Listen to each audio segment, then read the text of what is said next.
What's going on, my fellow Jedi and Padawans? Welcome back to another Jedi gaming video. Thank you guys so much for coming back to the channel. If you guys are new, welcome.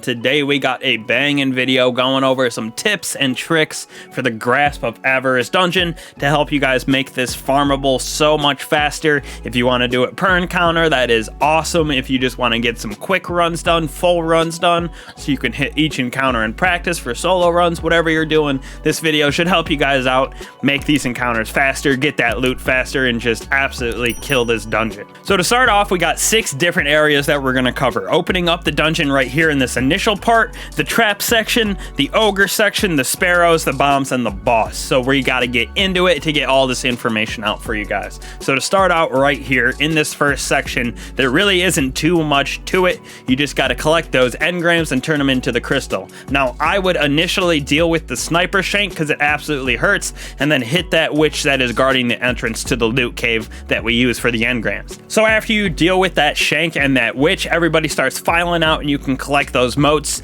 I would just sit right in the entrance and let them file out, deal with them as they come, so they kind of all pool at the bottom for you, because you need 50 of them to actually open up the crystal to go and proceed into the dungeon. Super easy. 50 is your number to go through. It's about 3 waves of those enemies, and then the witches will spawn, and you should have 50 before those witches spawn. Then you can head right into the dungeon and start it out. So the next part is our trap section. There really isn't too much to go over here either. Just know the pattern so you don't pick the wrong switches and accidentally wipe. But there is 2 little tricks that I have come up with to help you kind of make it a little bit faster.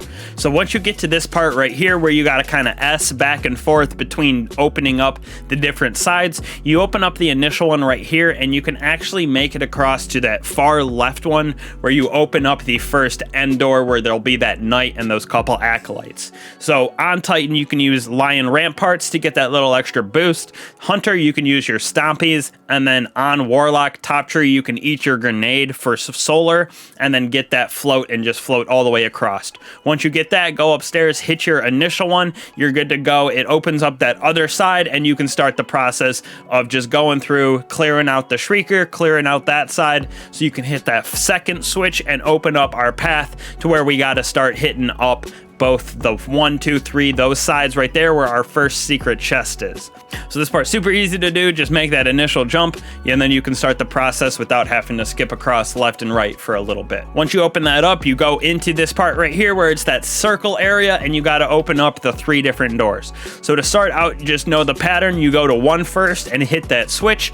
The gate for number 3 will open. Head over to number 3, clear out those enemies and hit that switch, and then that will actually open up number 1 for you guys. So you head back to number 1, hit that, open it up, and then you will open up number 2, which is where our Scorch Cannon will come out. So you just wipe out those enemies and our Scorch Cannon boy. Super easy to do. So you just go 1, 3, 1, and then gate number 2 where our Scorch Cannon will come out. Now, grabbing the Scorch Cannon, there are a couple different ways to use it to actually open up those doors when you're shooting those egg little things. So first off, you can actually shoot it 4 times in a row, and that'll open it up, but it does use 4 of those bolts. The fastest way I have found out to do it is you shoot 1, let it charge up so it actually beeps once, let it explode, and then you can shoot a second one right after it like I do right here. And then the final way is to just let it shoot and then charge up all the way for those 2, 3 blips and let it explode, because that big explosion will cause the door to open. So the second method is definitely the fastest, by shooting that little egg, letting it charge up to 1 blip and explode, and then you shoot it right after to get it to open up super fast, which will come in handy for the boss room and the ogre for sure, to make it a lot quicker to get those engrams to drop and get your DPS on the ogre. Now, once we made it to the ogre, we're going to use that first trick that we just learned with that Scorch Cannon so we can open up each side faster. So when you jump across, the Scorch Cannon will always be up on that far platform, and deal with them first, and just make sure you deal with all the little enemies around, because there are a few acolytes that will drop those motes, so be careful about accidentally picking up Burden of Riches right at the beginning before you actually open up a door. But to start out, grab that Scorch Cannon and shoot your left side like always, and like I do, let it charge up once and then shoot it immediately after, so you can go inside and start wiping out those enemies to collect your motes. Now, there will be 14 available on each side, but you don't need all 14. Just make sure that you have 25 total for the ogre, so 12 on one side, 13 14 on the other, or if you do happen to grab 14 on each side, that is perfect, but you only need 25 of them at that back crystal to get it to open, so you start your damage phase. Now the way I do it to make it faster, I do both sides at once, so I go and clear the one side out pretty fully, maybe leaving one acolyte so I can keep my timer up, because those Burden of Riches does count down pretty fast. Once I clear out one side totally and grab that last moat so my Burden of Riches is all the way up, I will immediately go to the other side and shoot that little egg like I said, once let it charge up and explode, and then shoot it immediately after, so it'll open up those doors and you are good to collect your second set of 14 in that side.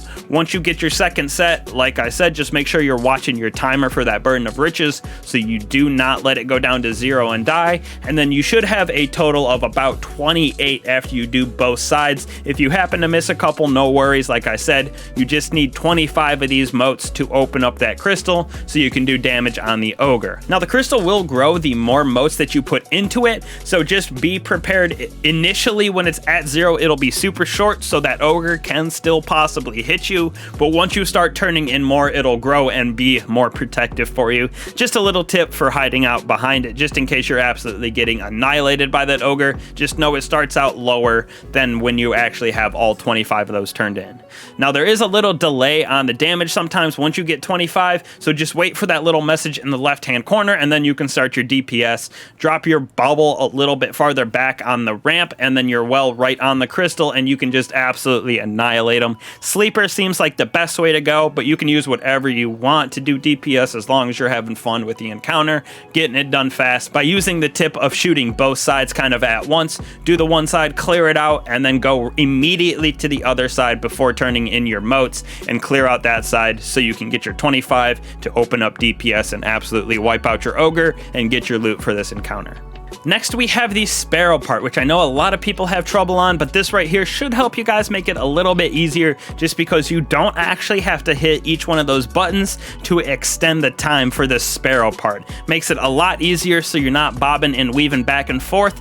Plus, in the Sparrow part, when you're actually on the points for the bombs, A, B, C, D, you don't actually have to stand on the point when you're driving through it on your Sparrow. So points A, B, and C, you can absolutely just blow through them instead of having to stop, get off your Sparrow, whatever, let people shoot you. You can just continue to go through it, and it should count up fast enough for the bomb to defuse, and you won't have to worry about it. So to get A, all you have to do is hit one of the bomb extender times, and then you can go right through it. B is the same way. You can hit this one on the left and then defuse the bomb. For C, you don't have to go through that crate. All you got to do is stick to the left hand side and go through that little tunnel and hit that one. That'll get you to proc. But on the last one, for D, you do have to hit the one on the right hand side on the ramp right here, and then I go up top for that left hand gravity well that shoots you up through the left hand eye. But just make sure when you're going through it, don't continue to hold down your boost, because it'll kind of give you that momentum forward, and that's what gets a lot of people killed because you can't really stop yourself. So I hop off a little bit early when I'm just going through the eye so my Sparrow continues to go so it doesn't kill me. I collect that last extender, jump down to D, and I finish this right here with about 9 seconds left on that D counter. So it is super easy to go through the Sparrow part following this path right here. Then we're on to our bombs, which is also a super easy way to go about it. Nothing you can really do to save time on the bomb part, just because you have to go through and shoot all 4 bombs. So the only real tips that I have for the Fallen Shield part right here is it takes 20 motes exactly to unlock the Servitor shield so you can do damage and turn it into those bombs. So all you got to do is collect 20 of those motes from your Vandals and your Dregs in the area and turn them into the crystal. Once again, it will grow and change sizes the more motes you have inside of it, so you can use it as protection like that. For this encounter right here, I was just using a fusion rifle along with a super that allows me to get like sunspots right here, so I can just stand, get my health back, and to wipe everything in the area, getting those 20, making sure that every single time before I actually shoot the Servitor around, that the bombs are lined up with those gravity wells so they will actually hit our target instead of just going off into the abyss and falling in the water and wasting an opportunity. So that's really the only tips for this. You just got to kind of stay around and make sure you're looking at where each of the bombs and servitors pop up. Not really a good pattern or a consistent pattern to go through this. Just make sure that you're lining up your shots before you actually let it fly, so you're not missing bombs and wasting more time. That's about it. Once you get 10, you can pop your supers pretty liberally. So with 3 of you guys, you should be able to blow through this part of the dungeon right here. Moving on to our final section, the boss. Finally, right here, we got our boss room tips and tricks to help you guys get this done super fast. One phase this guy, nothing too crazy about it, and you don't have to worry about those little mini bosses as well. So first off, you're gonna have your left side, your middle, and your right side right here. This is for 3 guardians. You'll have 1 on each side. Easy for when we actually start dropping out our modes. But to initially start out, so we don't gotta worry about our mini bosses, when you head up right here before starting, you can just throw down a well right here and then absolutely annihilate these guys as they come out the door. It's a lot easier with 3. Just by myself, it can get kind of challenging, but as you can see, this little guy just pushes right in and bada bing, he's already dead with just me. So you don't really have much to worry about even when you have 3 people, and there you go. Your mini bosses are done. Then you can start the actual encounter and move on to collecting your motes. So now that we got our Scorch Cannon, we're going to do the same thing as we have been. The fastest way is to let it charge up 1 blip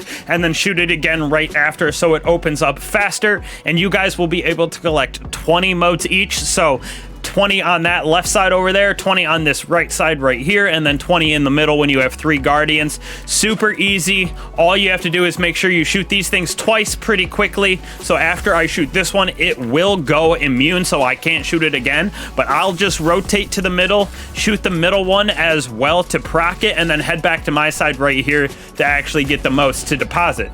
So like here, we let it beep once right there, and then you can shoot it again. Bada bing, your motes will fall down, and you can start collecting them immediately.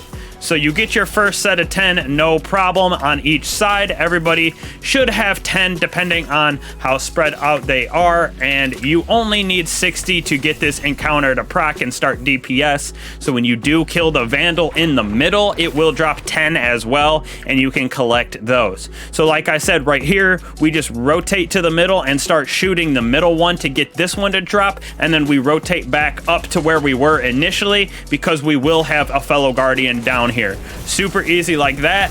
You get your second drop to proc, and even though I'm trying to talk and do this, I got it with a couple seconds remaining. When you're doing this faster with a full 3 stack, it makes it super easy to do, because then you can just rotate back up here, and then this one is open again, so I can sit here and just shoot it again and get another 20. Even when you're doing this solo, it makes this encounter so much faster because you can get your 10, pop your super if you absolutely need to, and then move on to the next area and get your second set of 10, and just keep on continuing forward to get your 60 total to actually proc the boss damage on this encounter. Now when you do actually get your boss damage procced, everybody set up here on the crystal, throw a bubble behind and your wells, and then just absolutely start railing them for damage. Like I said, I'm doing this solo, so I got to get another 30 birder of riches because it does cost 60 to actually get DPS unlocked on this guy. Like I said, this one right here, this extra Vandal in the middle boss, the mini boss if you will drop an extra 10 right there. So as you can see, I can go pick them up. I got my super back, deposit them, and we got 40 without having to collect extras on the side. So with 3 people, this becomes super easy, and you should be able to get close to a 1 phase, but even if not, then you just kind of rinse and repeat, go back to your designated sides, wipe your ads, and then you can collect your 60 motes super fast with that method of just letting them rip. And you can just let it tick up once and then shoot it again, and then those motes will drop. Shoot them on your side first and then rotate to the middle to shoot it again, so you can get those second set of 10 to drop. So each one of you guardians can have 20 and start the DPS for 60 total. Makes it super easy and effective, like I said, to get this done super fast in only a couple minutes when you have 3 guardians doing it with you, just because of the ad management, and 60 total. So like I said, easy peasy lemon squeezy. You can absolutely destroy this encounter, no problem, when you have 3 guardians. So hopefully this helps you guys out. Get this dungeon done fast, get these encounters done fast so you can get that loot. If you want to just come here and keep repeating this is probably the fastest way to actually get your final loot, just because this end chest releases double rewards, so you can get like double hand cannons out of it, and with the method of shooting one side, letting them drop, and then immediately shooting the second side, so each guardian can have 20, just speeds this up super fast. So hopefully this helped you guys out. I'll catch you guys in the next one. Peace.